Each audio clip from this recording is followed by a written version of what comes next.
He folds the blanket once, then again, then smooths the edge with the side of his hand. The chair across the room stays where it has always been. He does not look at it right away. The air holds still. No clock ticks. No floorboards shift. Even the small sounds he used to notice seem to have stepped back. He adjusts the blanket one more time. The chair remains. It used to be easier when there was something to brace against. A sharp word. A door closing. A sigh carried from one corner of the room to the other. Something that pressed against the walls and made the space feel smaller than it was. Now the room stays wide. He moves to the window and stops halfway, as if he has forgotten why. His hand rests on the back of the chair, but only for a second. The touch is light, careful, almost accidental. Then he steps away. The quiet does not react. He sits down on the floor instead of the couch, his back against the wall, his hands folded in his lap. He listens without meaning to. Listens for something misplaced. Something unfinished. Nothing arrives. The chair faces forward, unchanged. The cushion slightly indented from years of use, though it no longer shifts under anyone's weight. It holds its shape. It holds its place. He remembers when silence used to sting, when it stretched too tight and snapped inside his chest, when he filled it with unnecessary movement, with drawers opened and closed, with water running longer than needed. He does none of that now. He lets the quiet sit. It settles over his shoulders like a familiar coat. Not heavy. Not warm either. Just there. He watches the chair as if it might reveal something by staying exactly the same. And for the first time, the absence does not press against him. It simply exists. That is what unsettles him. He passes the chair every morning. Not closely. Not far either. There is a narrow space between his shoulder and its wooden armrest. Enough to brush against it if he chose to. He never does. He wakes. He stands. He folds the blanket again. The same motion. The same crease. Then he walks across the room and pauses near the chair, as if waiting for an instruction that never comes. The silence is already there before he opens his eyes. It no longer rushes in. He makes small sounds on purpose at first. A cup set down a little harder than needed. A drawer closed without care. Shoes placed on the floor with a dull thud. The sounds land and disappear without echo.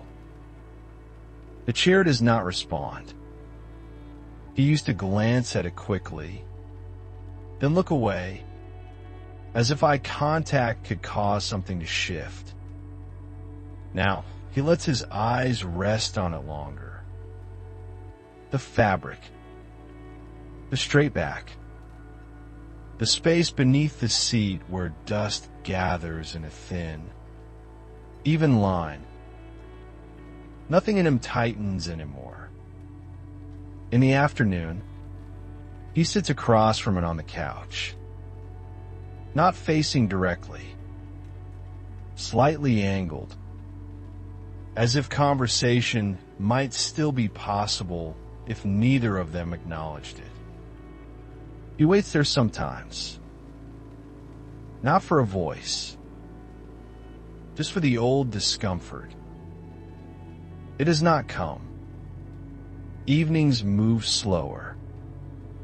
Light fades along the wall. The outline of the chair softens until it becomes part of the room rather than something separate. He notices how easily his breathing matches the quiet now, how it falls into rhythm without resistance. He remembers when silence once pressed into his ears like pressure underwater, when he needed distraction just to feel steady. Now distraction feels unnecessary.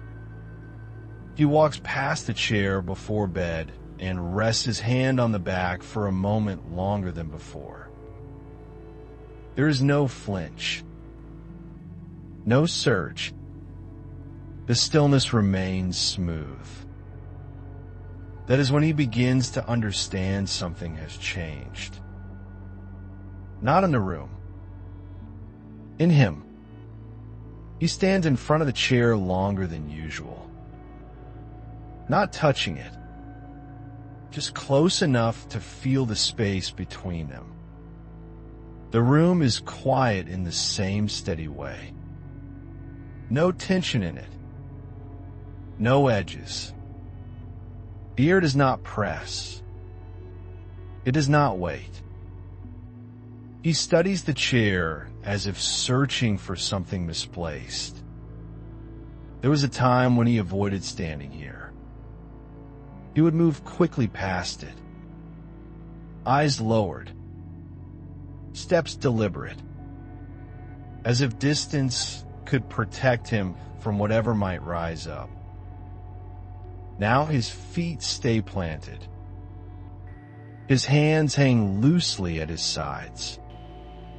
He tries to remember the sharpness, the tightness in his chest, the restless pacing, the need to fill the room with anything that could interrupt the stillness. He reaches for the memory carefully. It feels far away, like something that belonged to another version of him.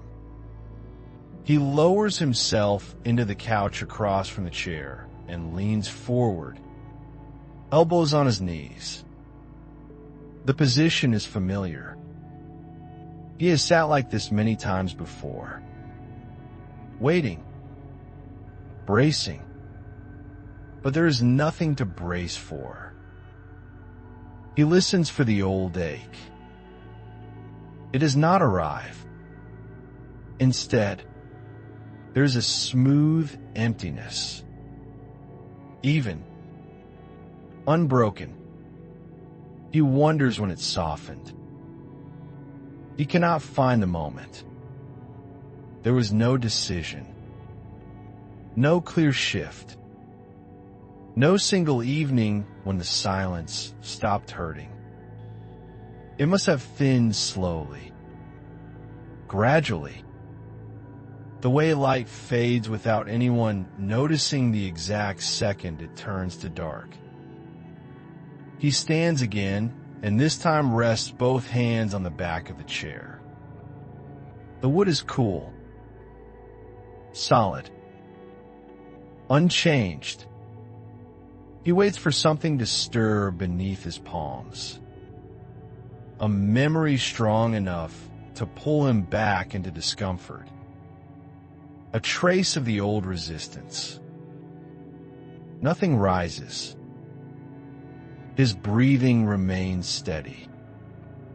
The quiet does not move around him anymore. It does not test him. It does not demand to be filled. It simply stays.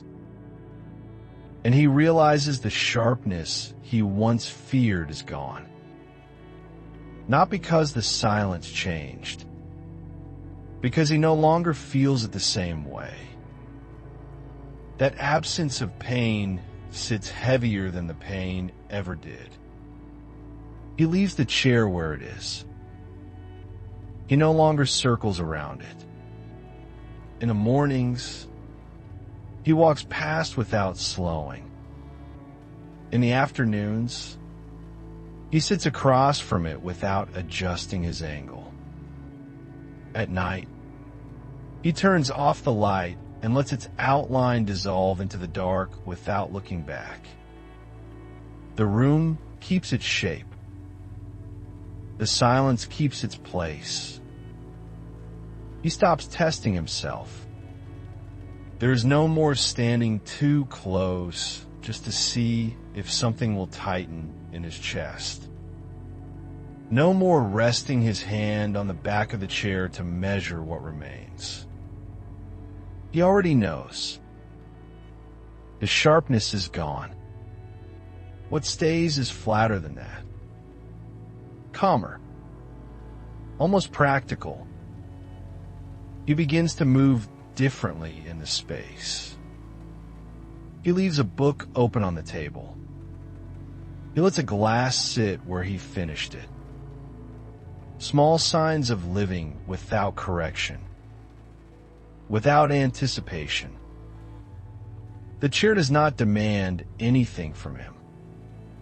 It does not accuse. It does not invite. It is simply there. He realizes he has not tried to imagine anyone sitting in it for some time. The image does not come easily now. When it does, it feels distant, faded at the edges, like something remembered from a photograph that was once clear and is now worn thin. He stands in the middle of the room one evening and listens. The quiet feels complete. Not fragile. Not waiting. Just complete. There was a time when he believed silence meant something unfinished. Something broken between 2 points. Something that needed repair. Now it feels like a settled surface. He understands, slowly, that the fear was never about the absence of sound. It was about the possibility that one day he would stop feeling the loss inside it. That day has arrived quietly. The chair remains in its place, and he no longer feels the need to fill the space around it. There are things no one says out loud.